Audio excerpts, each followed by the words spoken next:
बिस्मिल्लाहिर्रहमानिर्रहीम। अस्सलामु अलैकुम।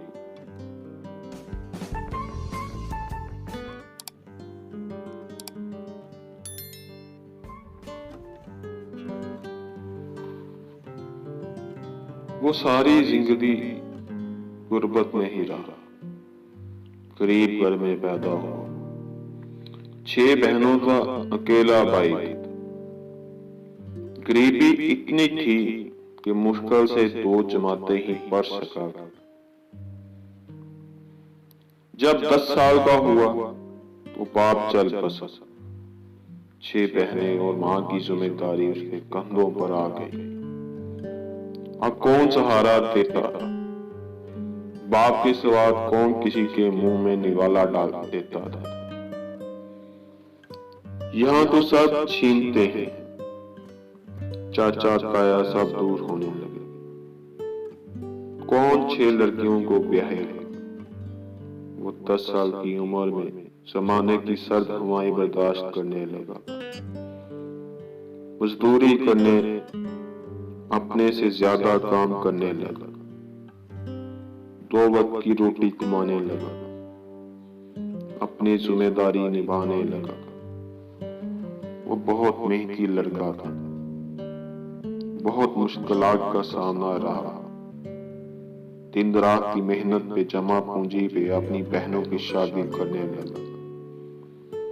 20 साल की उम्र में माँ भी चल बसी, अकेला छोड़ गई है, बेसहारा हो गया। बहनें भी अपने घरों में जा बसी। हर घर की मजबूरी होती है। कभी कभार बहनें मिलने आ जाया करती थी। वो दिन रात का थका हारा कर दुआ का। पहले कभी बहन कभी माँ को खाना बना देती थी, इंतजार करती थी। लेट होने पे फिक्रें की। माँ दरवाजे पे नजरें जमाए बैठी रहती थी। कब मेरा शेर घर आएगा? लेकिन अब कौन था? फिक्र करने वाला कौन था? सीने लगाने वाला कौन था? प्यार से कहने वाला बेटा कौन? खाना खाया बेटा? थक जाता हूँ मजदूरी करते हुए। वो अकेला रह गया था। तन्हाई काटने लगी उसे। वो थका हारा आता। हिम्मत होती को खाना खा लेता, वरना बेजान जिस्म लेकर सो जाता। माँ बाप के बिना भी कोई जिंदगी होती है क्या? घर की हालत बहुत बुरी थी। कपड़े बिखरे हुए, सफाई थी, वरना दो नाता था। उससे कच्चे मकान में। बहनों ने सोचा शादी करवा देते हैं भाई की, लेकिन गरीब की शादी भी कोई आसान काम को नहीं होता था।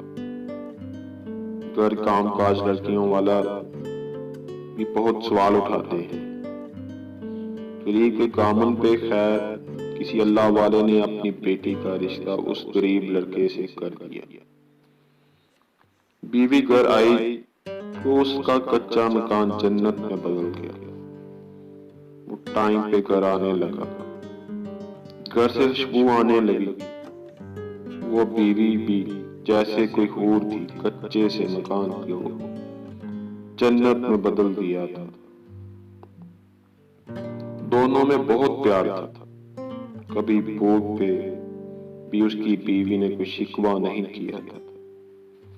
वो हर कदम पे उसके साथ रही। उसकी सांस में सांस लेती थी। वक्त गुजरता गया। खुदा ने उनको बेटा दिया। बहुत खुशियां मनाई। उसने अपने 3 महीने की कमाई लगाकर बेटे की पैदाइश की खुशी मनाई। वो दिन रात गधे की तरह काम करने लगा। खुदा ने फिर करम किया। एक और बेटे की पैदाइश हुई उसके घर। वो 10 घंटे की बजाय 15 घंटे काम करने लगा। अच्छे स्कूल में पढ़ाया, दिन रात की मेहनत, ना दिन देखा ना रात देखी, ना धूप छांव ना सर्द हवाएं, बस वो चाहता था उसके बेटे गरीबी से निकलकर एक इंसानों वाली जिंदगी जी सके। बहुत मेहनत। एक को उसने अपने घर बेचकर क्लीन दिलवाई और दूसरे को 10 साल की कमाई देकर बैरूने मुल्क भेजवा। वक्त का तमाशा था, बस खून आया, उसकी बीवी को मौत ने आ गया। 40 साल कद का सफर निभाने वाली, 40 साल सांसों में सांसें लेने वाली, कुछ सुख की साथी, हर गम को छुपाने वाली, घर जन्नत बनाने वाली, जिसके बिना वो अब जिंदगी का तस्वर भी नहीं कर सकता।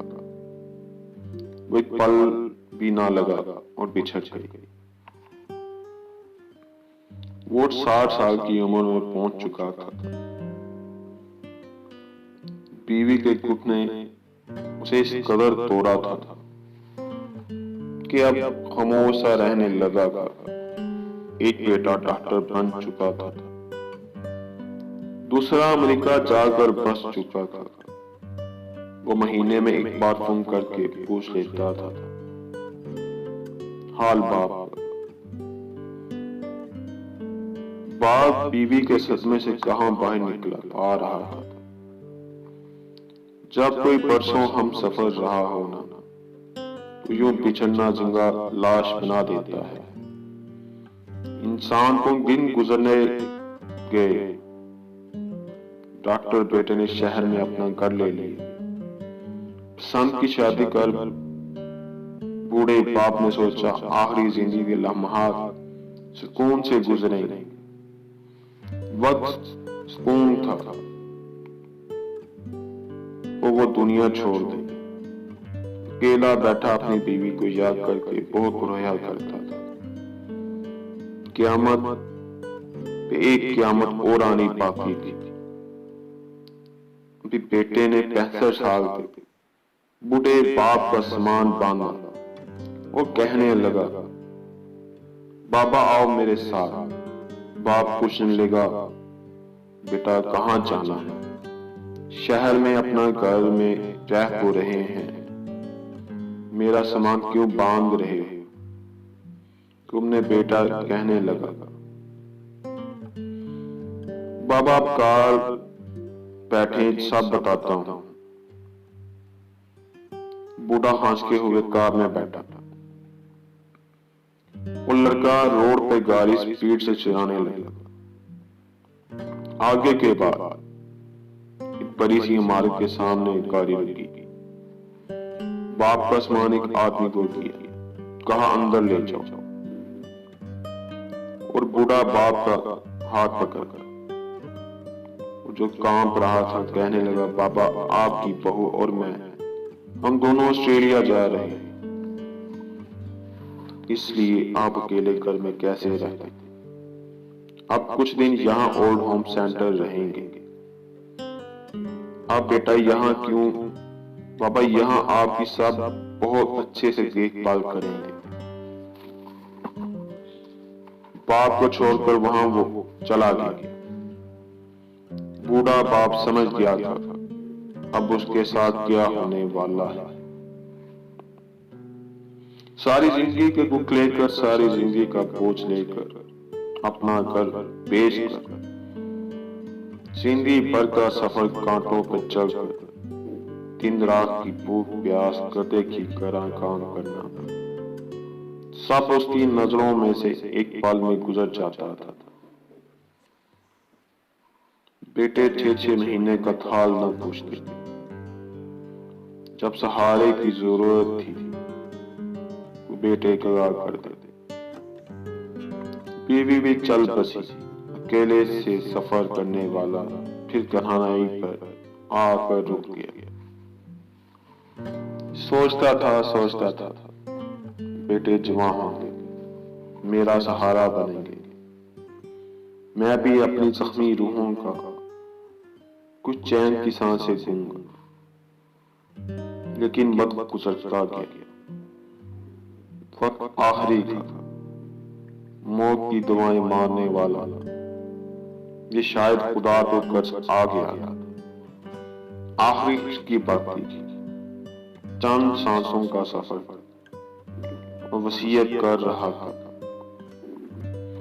कि मेरे प्यारे बेटो, मेरे जिगर के टुकड़ों, जब मेरी मैयत लेने के लिए आओगे तो मेरी मैयत को एक बार अपने सीने से जरूर लगा लेना। बहुत खटकन है मेरी रूह में, बहुत दर्द भरा सफर तय किया था मैंने।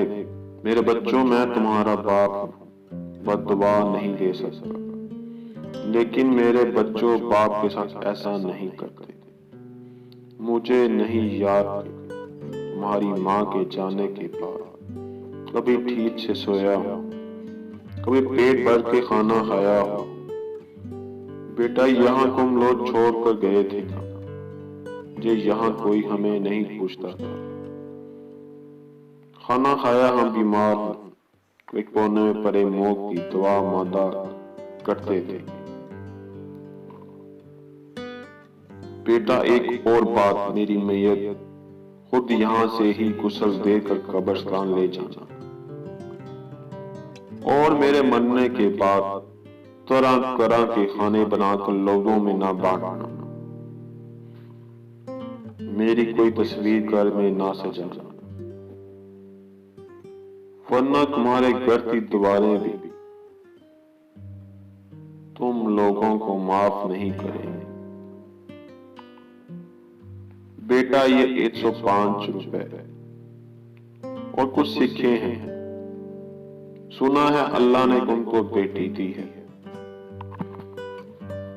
ये मेरे 105 पर कुछ मेरी पोती को लेके देना। तुम लोगों की तरह बहुत प्यारी होगी ना।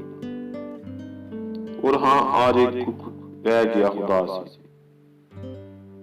मुझ में अपनी गरीबी और मुफलसी में जी रहा था, बहुत खुश था।